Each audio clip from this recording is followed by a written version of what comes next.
Easy, buddy. Sit. Good boy. Let the cow pass.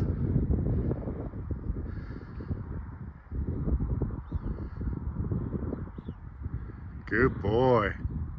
Leave it. Leave it.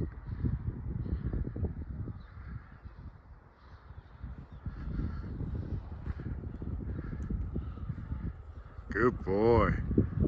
All right, let's go. Let's go. Let's go. Hello, VC. It's been a minute.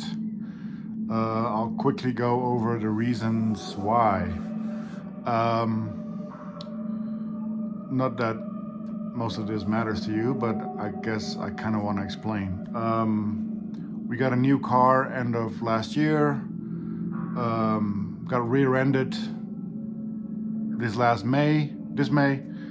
Car totaled, everyone's fine. Ended up with a new car. Insurance took care of everything, and etc. We got a new dog, Domino, which you saw in the intro.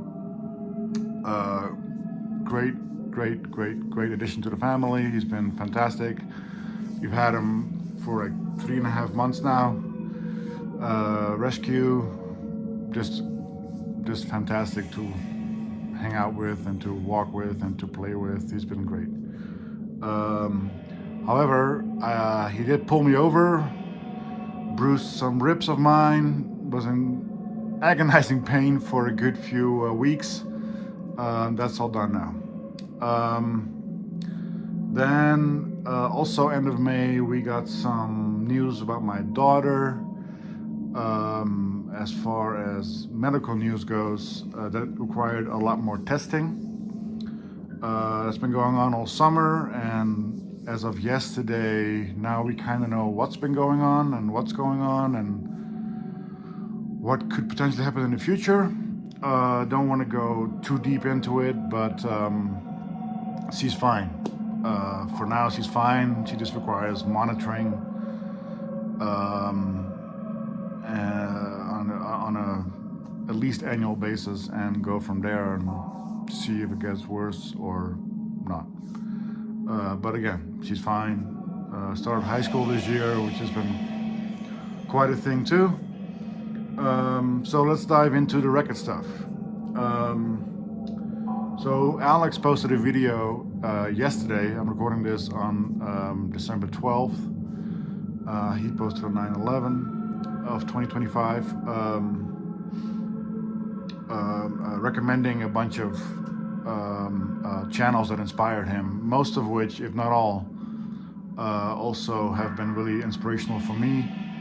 But I think Alex, of all those channels himself, Alex's channel, his Diamond Marimba, previously Motorade 24/7, has been very instrumental and inspirational for me and me getting into the VC.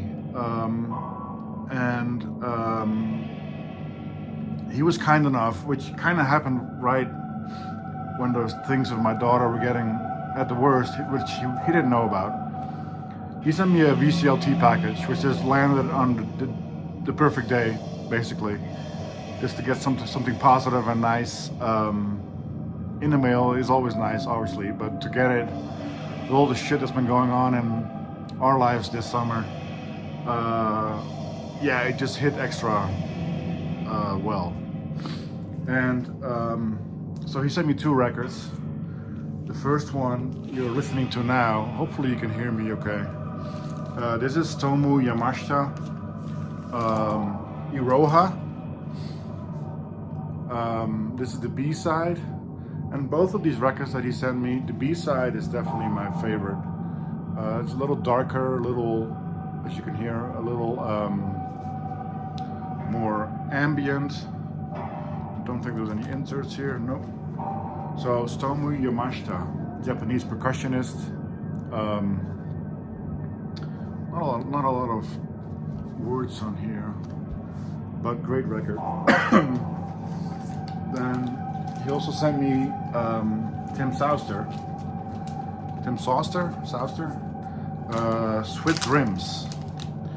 Sweet Dreams, I suppose. This is a British composer. I think he was a disciple of Stockhausen, Karl-Heinz Stockhausen. This is the record. Came out on Transatlantic in '77, I believe. I did have this on my one list for a while. I just wanted to grab it if I saw it in person, which instead of ordering it online. But then, you know, Alex was kind enough to send this to me. So Tim Souster, a British composer, very electroacoustic based library music he was involved in. I think he worked for the BBC for a while. This is him right here.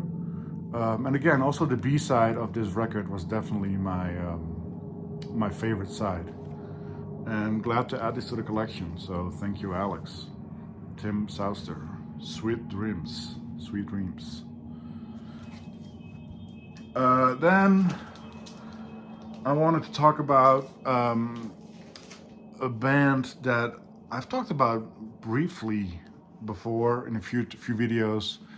It's a band that's been very instrumental in me getting into music to begin with, into vinyl, as well as being their involvement in social causes, both for the environment, for peace, for politics, which obviously this year has been quite a ride, to put it mildly. And so this band is Pearl Jam. And this is kind of the reason I'm talking about them now is also because John at Digital Gramophone ranked his top 5 records. We've kind of had like this joke back and forth about how much he ranks and how much I hate ranking, but I figured due to his last video as of today, where he mentioned some personal news, in his honor, I'll do a quick ranking of Pearl Jam records. And Pearl Jam is not a band. I mean, I check out their new records. Their last 2 were actually not bad. I saw them live in '22 here in Denver. They still put on a great live show, but their records between the mid 2000s and the last 2 have been piss poor, in my mind. There's a few good songs here and there, but the records overall were not great.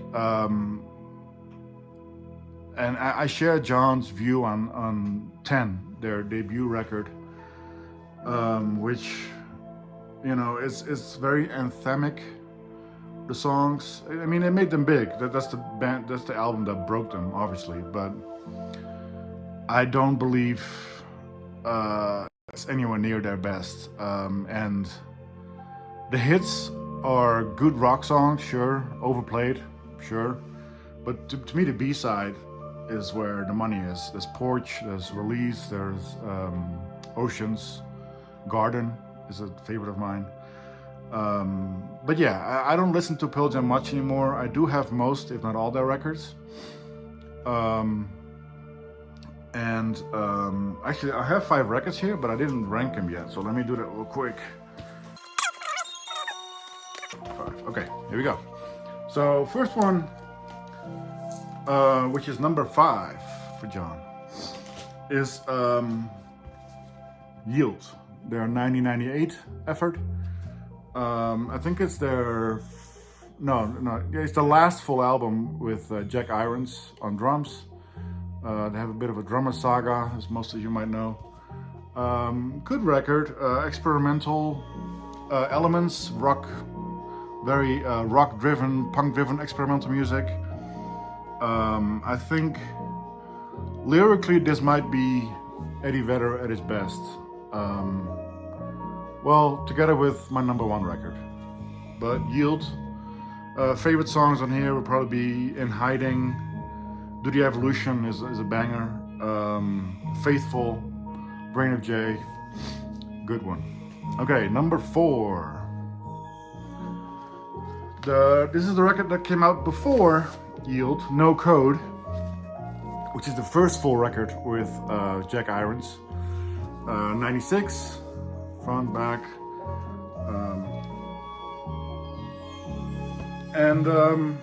Yeah. I remember hearing this the first time, and the first song sometimes is a very slow, almost like singer-songwriter song. And then the second track, Hail Hill, it just like heavy drums, heavy guitars, kind of threw me off the first time I heard it. But you know, I've come around to liking it. And again, none of these records I play much anymore, on occasion still. But it's just, you know, rock music in general, I've kind of moved on from for the most part. Favorite tracks here would be In My Tree, Present Tense. Lucan is a fun 1-minute punk song. Off He Goes is a great track, very Neil Young inspired. Yeah, so No Code, number 4. Number 3. I think this was John's number 1. And this, I think he said this as well, is kind of the bridge between the early anthemic Pearl Jam and then what they became, the more experimental rock band, Vitology. This is where this came out 94, which is obviously the year that Cobain, we lost Kurt Cobain. I think this is definitely where Eddie Vedder took the reins of the band. He wrote most of the music here as well, or not most, but quite a bit. He played guitar a lot more songs. The last track on here, Hey Fucks Your Mop, Handle Mama, That's Me, that's kind of what, I mean, one of the tracks that really kind of took me a while to come around to when I first heard this album. Because it's like 9 minutes, and it's very experimental. And my mind wasn't quite ready for that at the time. It's basically I want to say it's like an insane asylum person that's being recorded, and then Pearl Jam put some drums and some guitars and bass around it. There's no, as far as I know, I don't think Eddie Vedder is involved in the track as far as vocals or instruments, but he just kind of compiled it all together, that track. One of my favorite Pearl Jam tracks of all time is Tremor Christ, which is on here. Spin the Black Circle, obviously an homage to vinyl. And again, like I said earlier, Pearl Jam was very instrumental in me getting into vinyl, because they were always talking about how important records were for them, and they always made sure, I think even Vitology came out on vinyl before it came out on CD back in 94. Irony is that most of their vinyl pressings don't sound great. I mean, they sound fine, but not great. Okay, number 2. That's gonna be from 2002, which is after 9/11, after they played a festival in Denmark, Roskilde, in 2000. 9 people were trampled to death. Not their fault, but you know, festival crowd got a little too rowdy, and 9 people were killed during their show. So a lot of that, 9/11, George Bush Jr. being elected, and the Roskilde festival drama kind of culminated in this album, Riot Act. Love the cover. It's a double album. Most of these are double albums, I believe, except for Yield. This is the, oh boy, record fell out. It's all good. This is, no, actually it's the second album, I believe, with Matt Cameron on drums, previously of Soundgarden. And Matt Cameron recently quit the band after 27 years, maybe. Some favorites on this album are Can't Keep, the opening track, I Am Mine, You Are, Help Help, All or None, The Closer, which is very underrated. I think this album in general is very underrated. I think I said earlier that Eddie Vedder was at his best in the late 90s, early 2000s. Lyrically, he was just really on point. Riot Act, number 2. And number 1 is the album that came before that, in 2000. This is, I've shown this record at least twice on my channel, Binaural. Binaural is an homage to the title is an homage to the binaural recording technique, which is basically where you also set up microphones in the room to record the ambience and add that to the mix. Best heard on headphones. I don't think all tracks were recorded that way. But this is a technique I believe was created or at least popularized by the producer of this album, Chad Blake. Yeah, this is easily my favorite Pearl Jam album, no doubt. It has a great booklet, I believe, as well. It's it folds out. You call it a trifold. It has a booklet which I think I've shown before.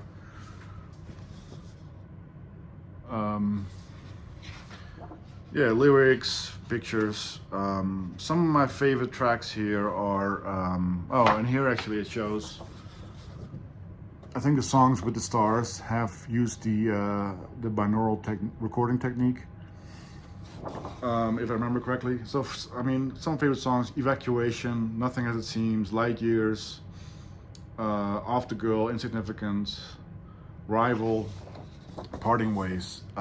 Yeah, just, it's probably, I think the band rates this as one of their least favorites. But for me, this is, I mean, it came out in 2000. It hit me in all the right ways. I think lyrically it's fantastic. It was right around the time when I decided to move out of the Netherlands. And a lot of the themes here just hit me really. Like, I had to look up a lot of words because my English wasn't as strong as I like to think it is now. But especially Evacuation, like I wanted to evacuate my hometown at the time, you know, and that just really hit home. Now I kind of feel backwards. I want to evacuate back home, back to Holland, but you know, life choices. So yeah, that's my top 5 Pearl Jam albums. Don't think many of you thought that you would see that on my channel. But great band. Their prime to me, mid 90s, early 2000s. Still a great live band.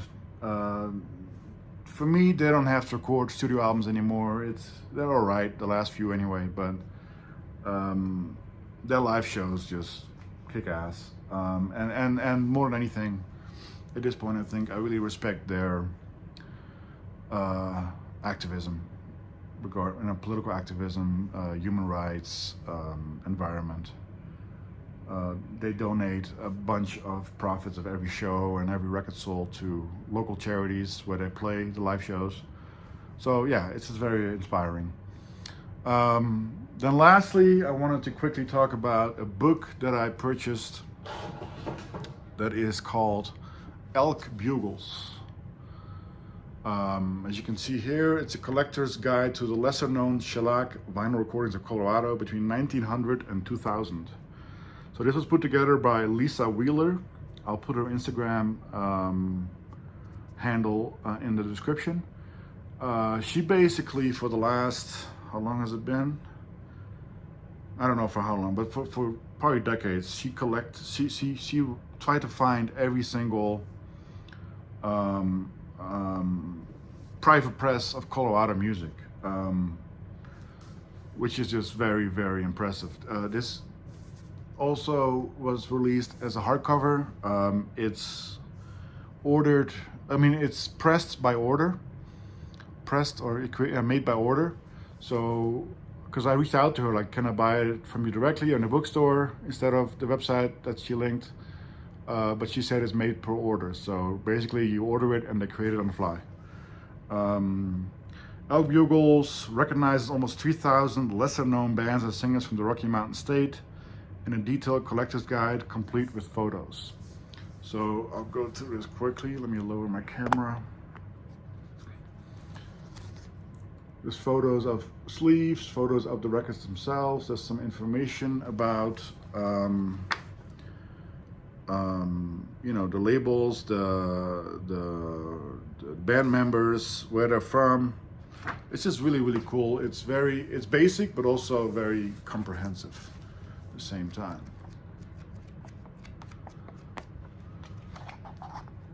So yeah, Elk Bugles.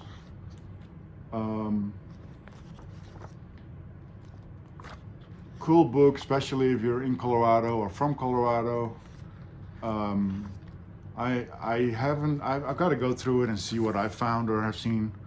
There's a lot of country in here, a lot of thrash metal that is not really my forte per se, but there's also some interesting stuff for sure, like more electronic based stuff or field recordings. So yeah, I'd love to kind of use this as a guide to see what else I could find, especially in this state. So Elk Bugles by Lisa Wheeler. Thanks again to Alex, Diamond Marimba. And also I want to really quickly thank VCLT I've gotten from other people in the past that I've failed to mention publicly before. From Dom, Seeking a Thread, Michael P. Dawson. Who am I forgetting? Dave, Local Bandography. Steve Carlson has given me a record or two. I feel like I'm forgetting more. Yeah, sorry. If I forgot you, please put it in the description below. Hope everyone's well. I'm in a much better space now, knowing my daughter is relatively okay for the time being. And I expect to be making more videos in the foreseeable future. I have a lot of topics in mind, and maybe do some live streams here and there again. Those are always fun. So yeah, I hope everyone's well, and hope to see you soon. Bye.